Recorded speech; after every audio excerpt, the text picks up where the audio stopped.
Hi hello నమస్తే, welcome to Srinivas మీ channel.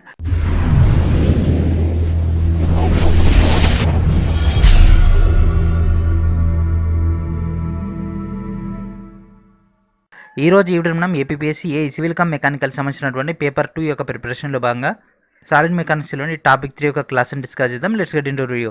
So already మనం ప్రీవియస్గానే మనం సింపుల్ స్ట్రెసెస్ అండ్ స్ట్రెయిన్స్లోనే different types of stresses and different types of strains, stress strain diagram, Poisson's ratio, Hooke's law and అదేవిధంగా వాటి యొక్క కంటిన్యూషన్లో ఉన్నటువంటి డేటా డిస్కస్ చేసుకున్నాం కదా. ఈరోజు మనం రిమైనింగ్ ఉన్నటువంటి data, that means factor of safety, ultimate strength and working strength and అదేవిధంగా elastic constants, Poisson's ratio, deformations, volume changes, ఇవన్నీ కూడా డీటెయిల్గా డిస్కస్ చేద్దాం. కాబట్టి ఒక వీడియోని చివరి వరకు చూడండి.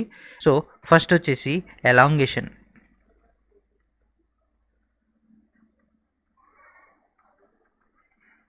సో ఎలాంగేషన్ అనేది 2 టైప్స్ ఉంటుంది. నెంబర్ 1 వచ్చేసి ఒక స్టేబుల్గా ఉన్నటువంటి రాడ్కి ఒక ఆబ్జెక్ట్ని కనుక ప్లేస్ చేసి దాని యొక్క ఓన్ వెయిట్కి అది గనక ఎలాంగేషన్ అయితే అంటే సాగితే దాని యొక్క ఓన్ వెయిట్ వల్ల అది గనక గురుత్వాకర్షణకు అంటే డ్యూ టు గ్రావిటీ వల్ల అది గనక కిందికి వస్తే అది సెల్ఫ్ వెయిట్ బేస్ పైన అది మనకు డేటా అనేది ఉంటుంది. అండ్ నెక్స్ట్ వచ్చేసి త్రూ ఫోర్స్ అప్లై చేయడం, అంటే మాన్యువల్గా మనం ఈ యొక్క కిందికి ఏదైనా అటాచ్మెంట్ చేసుకొని దీనికి కొంత ఫోర్స్ అప్లై చేస్తే అప్పుడు అది సాగడం. సో బోత్ వర్షన్స్లో మనకి ఇక్కడ డేటా అయితే ఉండడం జరుగుతుంది. సో యాక్చువల్గా ఎలాంగేషన్ సంబంధించినటువంటి ఫార్ములా దట్ ఈస్ డెల్టా లేదా delta that equals to PL by AE. ఇది ప్రీవియస్ వీడియోలో డిస్కస్ చేసుకున్న మింగ్స్ మాడ్యులస్ బేస్ పైన చేంజింగ్ లెంత్ గురించినటువంటి డేటా ఫైన్ ప్రాసెస్లో. సో సెల్ఫ్ వెయిట్ కనుక తీసుకుంటే నెంబర్ 1 సెల్ఫ్ వెయిట్, ఇవన్నీ కూడా ఎగ్జామ్లో వచ్చేటటువంటి పాయింట్స్. ఇవన్నీ కూడా due to self weight what is the formula of elongation. So elongation ఏమవుతుంది friends, of the portion of force applied, కాబట్టి PL by AE into half, ఎందుకంటే సగం పోర్షన్ కదా. కాబట్టి దీన్ని మొత్తాన్ని రాసుకుంటే పిఎల్ బై 2ఏఈ, పిఎల్ బై 2ఏఈ డ్యూ టు సెల్ఫ్ వెయిట్. ఒకవేళ కనుక మాన్యువల్గా మనం కనుక ఫోర్స్ అప్లై చేస్తే ఏమవుతుంది, పిఎల్ బై ఏఈ అవ్వడం జరుగుతుంది, అంతే. ఓకేనా. సో మాన్యువల్గా అట్లా మనకు ఫోర్స్ అయితే అప్లై అవ్వడం జరుగుతుంది. దీని బేస్ పైన మనకు కాంపౌండ్ రాడ్స్ ఏదైతే ఉన్నాయో ఇప్పుడు మనం కాంపౌండ్ రాడ్స్లోకి వెళ్ళిపోదాం. ఓకేనా. సో ఇది ఎలాంగేషన్లో ఫస్ట్ సెక్షన్, దీనిలో part 1 part 2 and next composite body. So composite body యొక్క ఎలాంగేషన్. సో కాంపోజిట్ బాడీ యొక్క ఫార్ములా చూడండి friends, delta that equals to PL by AE, ఇది బేసిక్ ఫార్ములా. సో ఈ రెండిట్లో కాన్స్టెంట్గా ఏముంటుంది ఫ్రెండ్స్, లోడ్ ఉంటుంది, యంగ్స్ మాడ్యులస్ ఉంటుంది. So P by E. So ఇక్కడ లెంత్ చేంజ్ అవుతుంది బై ఏరియా చేంజ్ అవుతుంది. అండ్ నెక్స్ట్ లెంత్ A2 అన్ని కాంపోజిట్ కాబట్టి L3 బై A3. ఓకేనా. పిఈ కాన్స్టెంట్గా ఉంటుంది, L1 L2 L3లు ఏరియా మూడింటి యొక్క ఏరియాలు చేంజ్ అవ్వడం జరుగుతుంది. ఇది కాంపోజిట్ బాడీకి సంబంధించినటువంటి అంటే కాంపౌండ్ రాడ్స్కి సంబంధించినటువంటి డేటా. సో ఇప్పుడు ఈ యొక్క కాంపౌండ్ రాడ్స్ బేస్ పైన మనకి ఇక్కడ టెంపరేచర్ బేస్ పైన అంటే మనకు అక్కడ ఇచ్చినటువంటి టెంపరేచర్ స్ట్రెసెస్ బేస్ పైన ఇక్కడ మనం డీటెయిల్గా డిస్కస్ చేద్దాం. దాంట్లోకి వెళ్ళిపోయే ముందు ట్యాపర్డ్ బాడీ కూడా చూద్దాం. Elongation due to tapered body.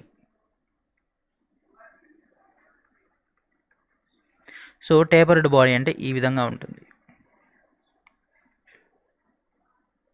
ఒక సైడ్ పెద్దగా ఉంటుంది, ఒక సైడ్ చిన్నగా ఉంటుంది, దాన్ని మనం టేపర్డ్ బాడీ అంటాం. సో మన యొక్క main formula PL by AE into pi by 4 D square, pi by 4 D square. So ఇక్కడ ఇది ఉల్టా అయిపోతుంది. ఓకేనా. పై బై 4 డి స్క్వేర్ అనేది ఉల్టా అయిపోతుంది, ఎందుకంటే ఇది ఏరియా ప్లస్ మనం ఇంప్లిమెంట్ చేస్తాం PL by AE.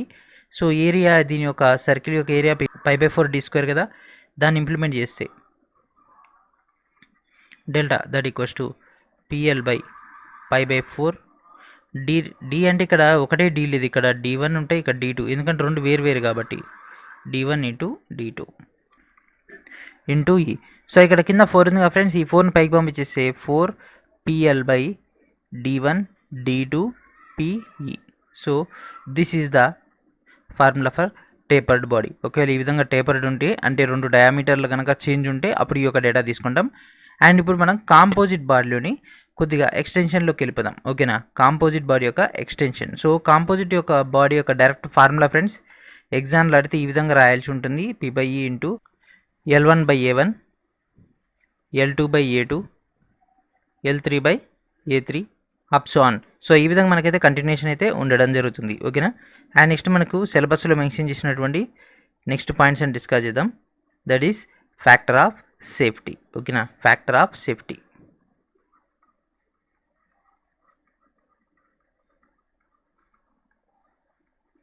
So factor of safety this is denoted by N. So దీన్ని మనం ఎంతో సూచిస్తాం. And factor of safety that equals to yield stress లేదా అల్టిమేట్ స్ట్రెస్. ఓకేనా, అల్టిమేట్ స్ట్రెస్ లేదా proof stress by working stress. This is known as factor of safety. ఒకవేళ yield stress కనుక ఇస్తే yield stress by working stress, ultimate ఇస్తే ultimate stress by working stress, లేదా proof stress ఇస్తే proof stress by working stress. So this is known as factor of safety. ఓకేనా. So factor of safety అంటే మనకు design of mission మెంబర్స్లో చాలా క్లియర్గా ఉంటుంది. కాకపోతే మనం ఇక్కడ డిస్కస్ చేసుకోవాల్సింది SOM అంటే సాలిడ్ మెకానిక్స్ బేస్ పైన డిస్కస్ చేసుకోవాలి. కాబట్టి according to solid mechanics sigma yield stress by working stress, లేదా ultimate stress by working stress, లేదా proof stress by working stress. So this is known as factor of safety. So factor of safety యొక్క values కనుక తీసుకుంటే yield stress by working stress. So yield stress by working stress కనుక తీసుకుంటే దీని యొక్క range అనేది, దీని యొక్క ఫ్యాక్టర్ ఆఫ్ సేఫ్టీ అనేది 1.5 to 2 అనేది ఉండడం జరుగుతుంది. ఇవన్నీ కూడా డైరెక్ట్ ఎగ్జామ్లో వచ్చేటటువంటి పాయింట్స్. ఒకవేళ ultimate stress to working stress, ultimate stress to working stress. ఓకేనా, ultimate stress to working stress కనుక ఉంటే దీని యొక్క రేంజ్ అనేది 2 to 3 ఉంటుంది. ఓకేనా, ఇదేమో 1.5 to 2, ఇదేమో 2 to 3 ఉంటుంది. ఎందుకంటే అల్టిమేట్ అంటే మ్యాక్సిమం. అండ్ అదేవిధంగా ప్రూఫ్ స్ట్రెస్ కనుక తీసుకుంటే ఇది రెండింటి యొక్క మిడిల్లో అయితే మనకైతే ఉండడం జరుగుతుంది. ఓకేనా, సో 1.5 to 2, 2 to 3 ఉంటుంది కదా ఈల్డ్, అల్టిమేట్, మనకు ఉండేది ప్రూఫ్. సో ఇక రేంజెస్ మాత్రం చాలా చాలా ఇంపార్టెంట్ ఫ్రెండ్స్. ఎగ్జామ్లో ఎక్కువగా అడిగేది ఈ రెండింటి గురించి. ఓకేనా, ఫ్యాక్టర్ ఆఫ్ సేఫ్టీలో what is the factor of safety of yield stress by working stress అంటే దెన్ అప్పుడు మనకు 1.5 to 2 వాల్యూ వస్తుంది.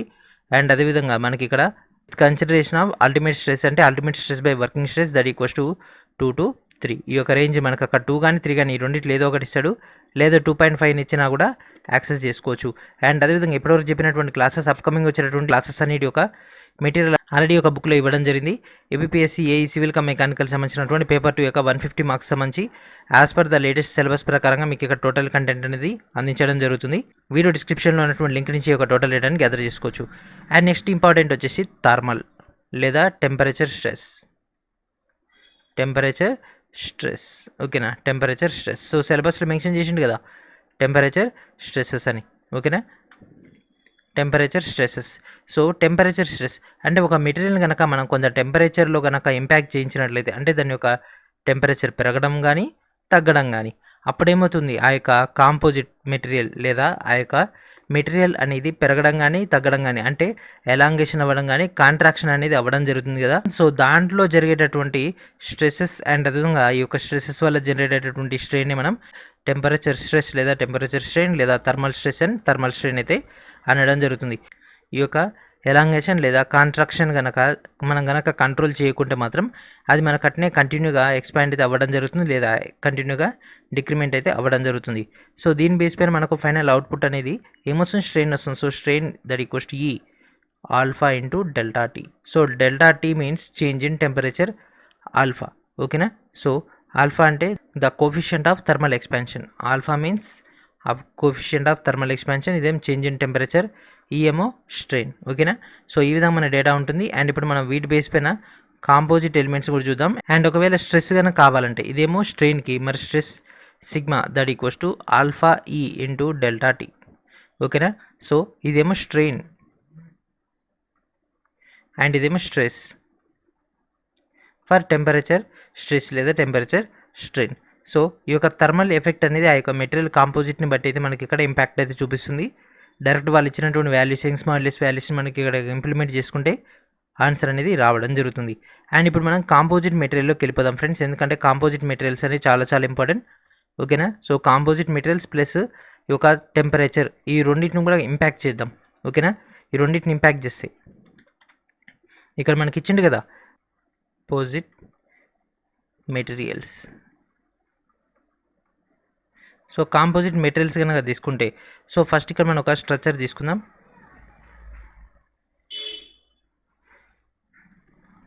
ఓకేనా, సో ఇది ఇనిషియల్ అంటే స్టేజ్ 1, ఇక్కడ మనం స్టీల్ తీసుకుందాం, అండ్ ఇది మధ్యలో ఉంది బ్రాస్, అండ్ నెక్స్ట్ స్టీల్.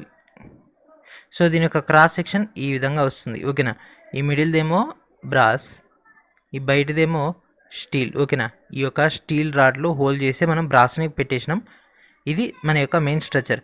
ఇప్పుడు ఈ యొక్క బాడీని హీట్ చేసినాం, స్టేజ్ 2 హీట్ చేసి ఏమవుతుంది, స్టీల్ బ్రాస్, ఓకేనా. ఈ యొక్క కాంపోజిట్లో స్టీల్ యొక్క ఎక్స్పాన్షన్ బ్రాస్తో పోల్చుకుంటే తక్కువగా ఉంటుంది కదా, బ్రాస్ ఏమవుతుంది ఈ విధంగా పెరుగుతుంది, ఇది, ఓకేనా. సో ఇక్కడ నుంచి మనం హీట్ చేస్తే ఇది ఈ విధంగా ఎక్స్పాండ్ అవుతుంది. సో బ్రాస్ అనేది ఎక్కువగా పెరుగుతుంది, ఓకేనా. The expanded position if the members are allowed to expand freely and independently after heating. అంటే ఇక్కడ మనకి ఎట్లాంటి రిస్ట్రిక్షన్ అనేది లేకుంటే ఇది ఫ్రీ ఫాల్గా ఎక్స్పాండ్ అవుతుంది. ఒకవేళ రిస్ట్రిక్షన్ కనుక ఉన్నట్లయితే, ఓకేనా,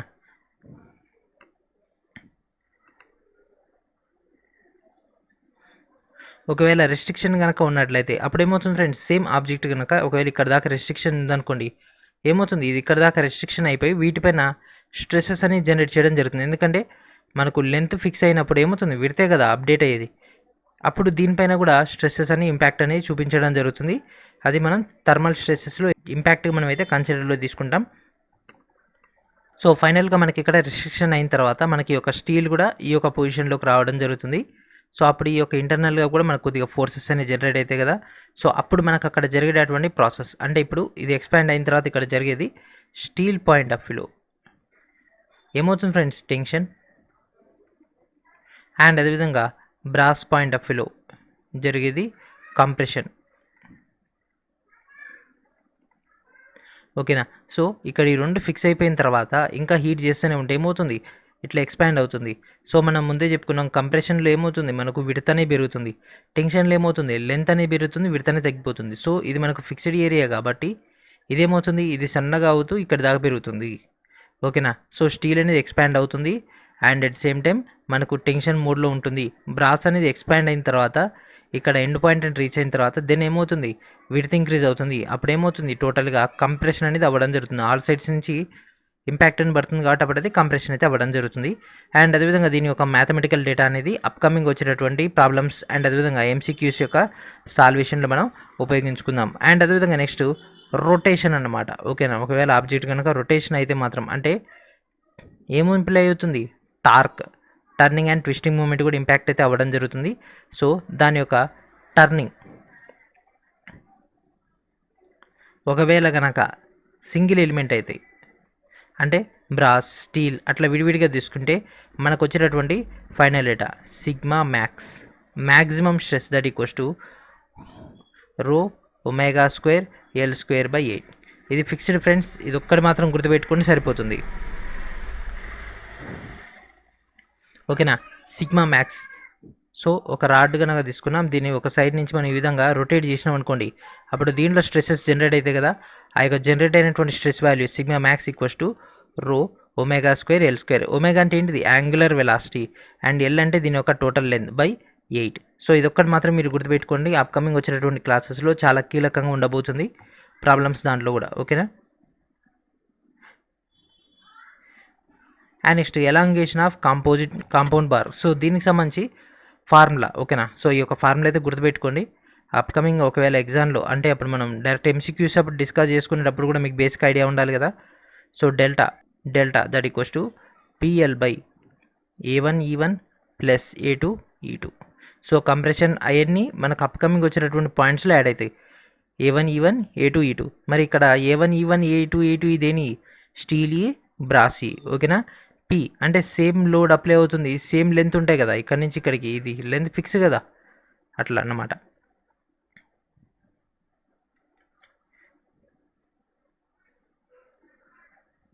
and next ultimate tensile strength. So ultimate tensile strength కనుక తీసుకుంటే అంటే యూటీఎస్, అల్టిమేట్ టెన్జైల్ స్ట్రెంత్. ఎందుకంటే సిలబస్లో మెన్షన్ చేసిండు వర్కింగ్ స్ట్రెస్ అండ్ అదేవిధంగా అల్టిమేట్ స్ట్రెస్ అని. సో అల్టిమేట్ స్ట్రెంత్ కన్నా తీసుకుంటే దీన్ని ఏమైనా సింబలైజ్ చేస్తామంటే సిగ్మా యూ, అల్టిమేట్ స్ట్రెస్ అన్న అల్టిమేట్ స్ట్రెంత్ అన్న ఒకటే ఫ్రెండ్స్, మళ్ళీ వేరే ఏం అనుకోకండి. In solid mechanics. మనం వేరే టాపిక్లోకి వెళ్ళిపోతే మాత్రం మళ్ళీ కొద్దిగా చేంజ్ అవుతుంది. Sigma you is the maximum load P max divided by the original cross sectional area AO of the specimen, that's it. So మనకి ఇక్కడ సిగ్మా అంటే ఏంటిది పీ బై ఏ, కాకపోతే పీ అంటే పీ మ్యాక్స్ ఉండాలి అండ్ అదేవిధంగా దీని యొక్క ఓవరాల్ క్రాస్ సెక్షనల్ ఏరియా ఉంటే that is called tensile strength లేదా అల్టిమేట్ టెన్జైల్ స్ట్రెంత్ లేదా ultimate tensile stress, that's it. ఓకేనా. అండ్ అదేవిధంగా మనం ఇందాకనే డిస్కస్ చేసుకున్నాం కదా వర్కింగ్ స్ట్రెస్ అంటే వర్కింగ్ స్ట్రెంత్ అని ఆల్రెడీ డిస్కస్ చేసుకున్నాం. పాయిజన్స్ రేషియో అయిపోయింది, volume change relation between elastic constants. ఓకేనా. అండ్ నెక్స్ట్ ఇప్పుడు మనం స్ట్రెయిన్ ఎనర్జీ అండ్ అదేవిధంగా ఇంపాక్ట్ లోడ్ అని డిస్కస్ చేద్దాం. ఓకేనా. Strain energy and next impact loading.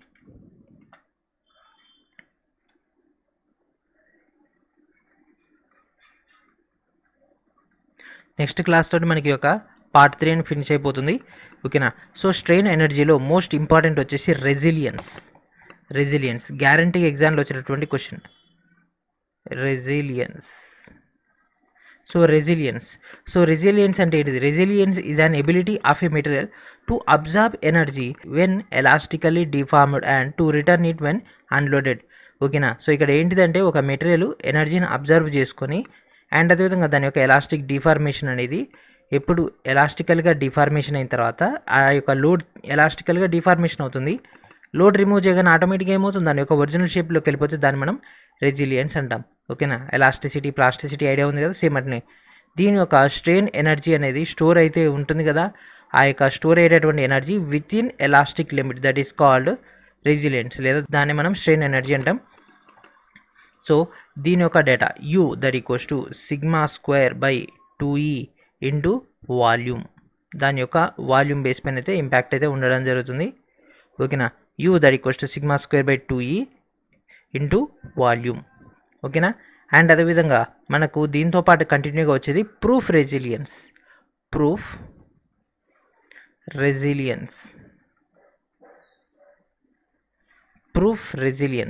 So proof resilience కనుక తీసుకుంటే the maximum strain energy stored at elastic limit, the strain energy stored in the body up to elastic limit. మళ్ళీ almost all same point, కొద్దిగా మనకు reverse అయితే ఉండడం జరుగుతుంది. ఓకేనా. This is the property of the material and enables it to resist shock or impact by storing energy. The measure of proof resilience is the strain energy absorbed per unit volume. So this is called proof resilience friends. ఓకేనా. సో ఇక్కడ మనకు elastic limit మనకు maximum ఎనర్జీని store చేసుకుంటుంది కదా, అది break అవ్వకుండా ఇది రెసిస్ట్ అయితే చేయగలుగుతుంది. This is called proof resilience. And next modulus of resilience. So ఇది important, modulus of resilience. The proof resilience per unit volume is known as modulus of resilience. అంతే, per unit volume that is called modulus of resilience. Proof resilience per unit volume that is called modulus of resilience. So దీన్ని ఎట్లా symbolize చేస్తామంటే U that equals to sigma by 2E, that is ఇక్కడనేమో sigma square by 2E into volume, ఇక్కడనేమో sigma by 2E. ఓకేనా. సో ఈ విధంగా మనకైతే డేటా అయితే ఉంటుంది. And next impact load. ఓకేనా. మనకు సిలబస్లో మెన్షన్ చేసింది impact load. So impact load లేదా షాక్ లోడ్. ఓకేనా. సో ఇంపాక్ట్ లోడ్ లేదా షాక్ లోడ్ అనేది ఎట్లా ఉంటుంది అంటే యాక్చువల్గా మనకి ఇంపాక్ట్ లోడ్ అనేది దేనికి డబల్గా ఉంటుంది అంటే స్టాటిక్ లోడ్కి. ఓకేనా. స్టాటిక్ లోడ్కి 2 into static load that equals to impact load. ఓకేనా. సో ఇంపాక్ట్ లోడ్ అనేది స్టాటిక్ లోడ్కి 2 టైమ్స్ అని ఎక్కువగా ఉంటుంది. బట్ మనకు స్టాటిక్ లోడ్ ఏందో తెలిస్తేనే కదా ఇంపాక్ట్ లోడ్ అని తెలిసేది. మరి స్టాటిక్ లోడ్ అంటే ఏంటిది? So sigma static that equals to W/A load by area. And అదేవిధంగా దీంట్లోంచి మనం delta ST that equals to WL/AE. ఓకేనా. సో దీన్ని సింబలైజ్ చేసినాం. ఇప్పుడు మనం థియరిటికల్గా చూద్దాం. అకార్డింగ్ టు థియరీ అంటే మన యొక్క బుక్లో ఉండేటటువంటి ఫార్ములాస్ బేస్ పైన ఫస్ట్ మనం స్టాటిక్ లోడ్ని డిస్కస్ చేద్దాం. ఓకేనా. స్టాటిక్ లోడ్ ఏ స్టాటిక్ లోడ్ ఈ స్లోలీ అప్లైడ్. ఓకేనా. ఒక రంపంతో ఏదైనా ఒక చెక్క ముక్కను కనుక కంటిన్యూగా కోసినాం అనుకోండి, అది గ్రాడ్యువల్గా అప్లై అవుతుంది.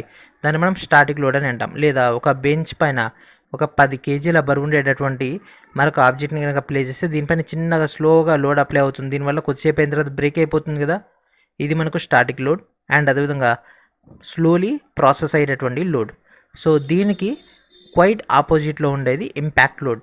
అంటే మీరందరూ కూడా ఇంపాక్ట్ టెస్ట్ని చూసే ఉంటారు. సో ఈ విధంగా మనకు ఒక స్టాండ్ అనేది ఉంటుంది. దీనికి ఒక స్పెసిమెన్ని ప్లేస్ చేస్తారు. ఓకేనా. ఈ యొక్క స్పెసిమెన్ అంటే లోడ్ ఉంటుందన్నమాట. ఇది లోడ్. ఈ యొక్క స్పెసిమెన్ని ఈ విధంగా సర్టెన్ హైట్లోకి తీసుకెళ్ళి ఇక్కడి నుంచి మనం ప్లేస్ చేసి ఈ విధంగా ఈ యొక్క మూమెంట్లో వస్తుంది కదా, ఇక్కడ మనకు కావాల్సినటువంటి వర్క్ పీస్ని ప్లేస్ చేస్తారు. ఓకేనా. స్టాండ్ తోటి ఈ విధంగా దీన్ని ప్లేస్ చేస్తారు. ఇప్పుడు దీన్ని సర్టెన్ హైట్ నుంచి వదిలేయగానే డ్యూ టు గ్రావిటేషనల్ ఫోర్స్ ఇది వచ్చి దీన్ని తగులుతుంది. ఈ పీస్ ఇక్కడ దాకా కట్ అయిపోతుంది. ఇప్పుడేమవుతుంది, యాక్చువల్గా ఇది అవ్వాలి అంటే దాదాపు 1 అవర్ పడుతుంది. ఇది అవ్వాలంటే జస్ట్ 2 సెకండ్స్. ఇక్కడ నుంచి మనం రిలీజ్ చేసిన కాంచి వర్క్ అవ్వడానికి 2 సెకండ్స్. అండ్ ఇక్కడ ఏమవుతుంది, 2 టైమ్స్ వర్క్ ఫాస్టర్ అవుతుంది when compare to this one. అంటే మ్యాథమెటికల్గా కాదు, లాజికల్గా. ఓకేనా. సో ఇప్పుడు మనం ఒక రంపంతో ఒక చెక్క ముక్కను కట్ చేసి ఎంత టైం పడుతుంది, దాంట్లో సగం టైంలోనే ఈ విధంగా ప్రాసెస్ అయిపోతుంది. ఓకేనా. This is called impact load. దీని యొక్క ఇంపాక్ట్ అనేది చాలా ఎక్కువగా ఉంటుంది. అండ్ అదేవిధంగా వర్కబిలిటీ కూడా ఎక్కువగా ఉంటుంది. ఓకేనా. అండ్ దీన్ని మనం సింబలైజ్ ఎట్లా రాసామంటే max that equals to 2 into ST. సో ఈ విధంగా ఇస్తాడు. ఈ విధంగా ఇస్తే మనం ఏమంటే ఇది ఏమనుకోవాలి, ఇంపాక్ట్ లోడ్ అని అనుకోవాలి. ఓకేనా. సో ఇక్కడతో ఈ యొక్క వీడియోని ఫినిష్ చేద్దాం. నెక్స్ట్ వీడియోలో మనం ఇంకా డీటెయిల్గా వెళ్ళిపోదాం. అండ్ అదేవిధంగా అప్పటి వరకు వెయిట్ చేస్తూనే ఉండండి. ఆల్రెడీ మీకు రిమైనింగ్ వచ్చేటటువంటి క్లాసెస్ సంబంధించినటువంటి మెటీరియల్ ఆల్రెడీ ఇవ్వడం జరిగింది కదా, దాన్ని రెగ్యులర్గా ఫాలో అవుతూనే ఉండండి. ఇది మీకు జస్ట్ ఒక ప్రాపర్గా ఐడియా కోసం మాత్రమే ఇక క్లాసెస్ అయితే అందించడం జరుగుతుంది. సో ఇది ఫ్రెండ్స్ ఈరోజు వీడియో. నెక్స్ట్ వీడియో మనకు ఎడదో కలుద్దాం. అండ్ ఈ యొక్క బుక్లో ఉన్నటువంటి కీలకమైనటువంటి పాయింట్స్ అన్ని కూడా యూటిలైజ్ చేసుకోండి. ఛానల్ ఇంకా సబ్స్క్రైబ్ చేయని వాళ్ళు వెంటనే సబ్స్క్రైబ్ చేయండి. ఆల్రెడీ వీటన్నిటి యొక్క క్లాసెస్ సంబంధించి ప్రీవియస్గానే మీకు మెకానికల్ ప్లేలిస్ట్లో అందుబాటులో ఉన్నాయి. ఆ యొక్క వీడియోస్ అన్ని కూడా వాచ్ చేయండి. ఓకేనా. సో మీకు అక్కడ మల్టిపుల్ టైమ్స్ అయినటువంటి డేటాని యాక్సెస్ ఉంటుంది. ఓకేనా. సో ఇది ఫ్రెండ్స్ ఈరోజు వీడియో. నెక్స్ట్ వీడియో మనకు ఎడదో కలుద్దాం. And thank for watching.